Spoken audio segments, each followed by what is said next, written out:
ang nagpapa-excite sa akin ngayong after ng salary. Ito talagang tinitignan ko sa Temu. Sana hindi ako ma-fail ni Temu. Importante sa akin ang hair wax. Okay?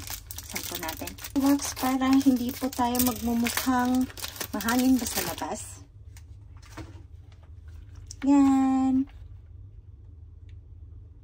Okay. Bango po ito. Tingnan natin kung mabango po.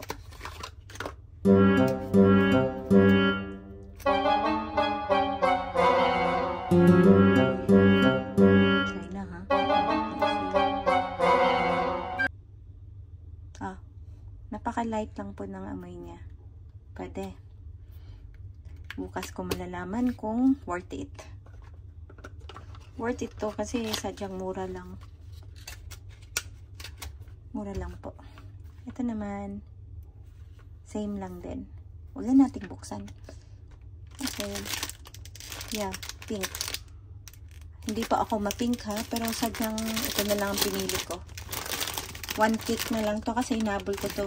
Nag 1 click payment ako nito. Hinabol ko to dun sa order ko. May ginamit kasi akong ganito nito sa Pinas nung last na uwi ko po. Medyo nagustuhan ko siya. Nakihiram lang ako sa pamangkin ko. Yan. Ganda. Next, meron tayong hair clip. Ipopost ko din yung nito. Kung size lang. Tignan natin yung size. Okay? See? Ganito lang siya kalaki. So, bagay ito siya sa may mga short hair. Ang wooden comb. Lalo na pagka maliit lang yung mo. Mahilig ka sa mga maliliit lang na pouch. So, pwede to. Okay. Sangkatutak na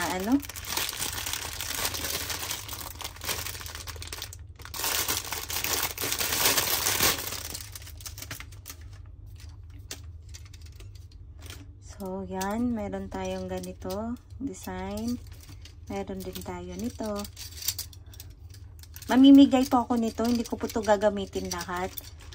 Bibigyan ko po yung sister ko. Okay?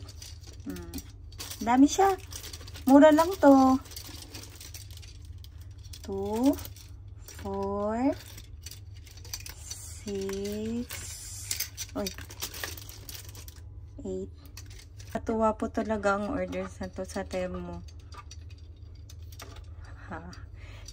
Ito naman. Ito talagang nagpapakilig sa akin. Ito, lalo na gumagawa ako ngayon ng salad. Or hindi lang salad. Pagka gusto mong mag-stock, iba-ibang meat. Pwede dito, let's say, chicken, pork, or ground. Bilig po tayo sa shrimp. Ito po yan. So, next. Mag-a-update po ako ng mga measuring cups or yung ginagamit ko sa pagbe-bake. Hindi lang po pagbe-bake, mostly sa pagluluto ko din. Meron tayong 1/4 teaspoon. By the way, lang ito. Natutunan ko lang to dun sa TESDA. Nag-aaral ako ng online sa cookery ba yun nila.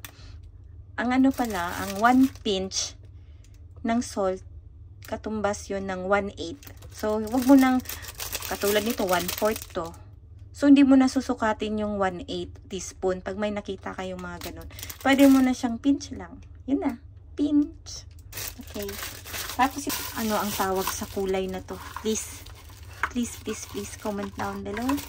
See, ang ganda niya, diba? Napaka-feminine ng color niya, no? Actually, hindi po talaga ako mahilig sa mga ganitong kulay, ha? Kasi, okay, 1/8 cup. Meron tayong 1/8 cup. 1/4, 1/3, 1/2, 1/2, and 1 cup. Talaga din ng mga nagpapakilig sa akin. So, partner to dun sa binili ko sa Amazon. Meron pala din akong, sabay lang silang dumating today. Ito din. Ang aking salad spoon. Or kahit hindi lang to pang salad. For me, para, na to, for everyday use or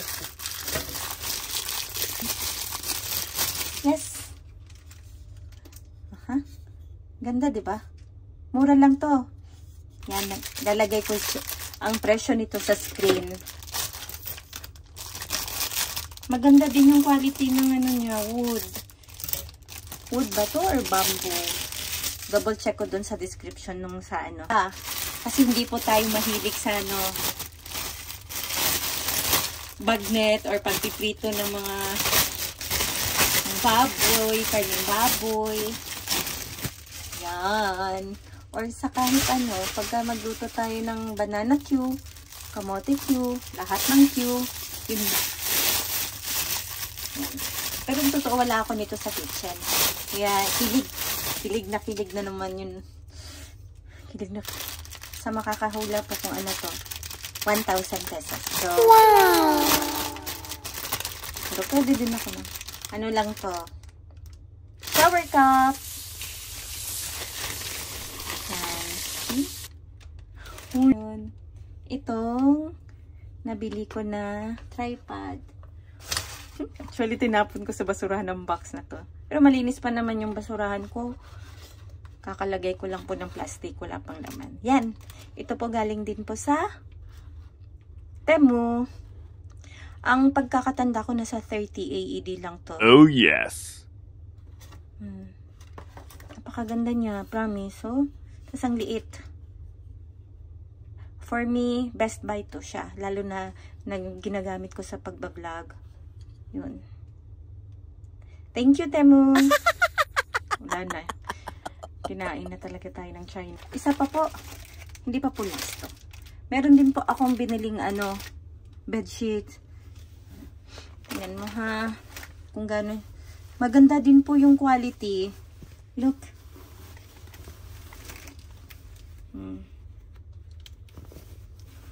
Maganda po. Hindi lang pala pillowcase. Pillowcases, ha? May kasama po siya. Okay. Maganda din po. Daisy to, di ba?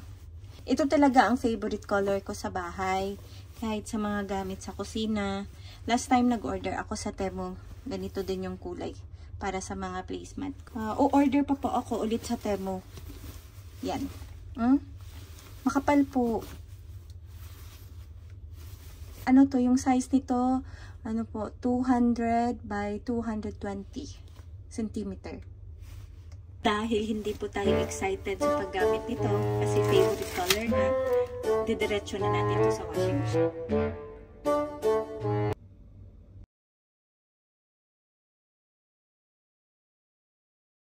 Itong, of course, kawali ko, dahil hindi po ako mahilig magluto. Yan, isa din po yan sa nagpapakilig sa akin ngayon. Ika nga, adulting. Yan. Ito na talaga yung cravings natin pag medyo nagkakaedad na. Magamit sa bahay, sa pagluluto. Okay, thank you. Maraming salamat po sa panonood. Sana po ay magkikita-kita po tayo sa next video.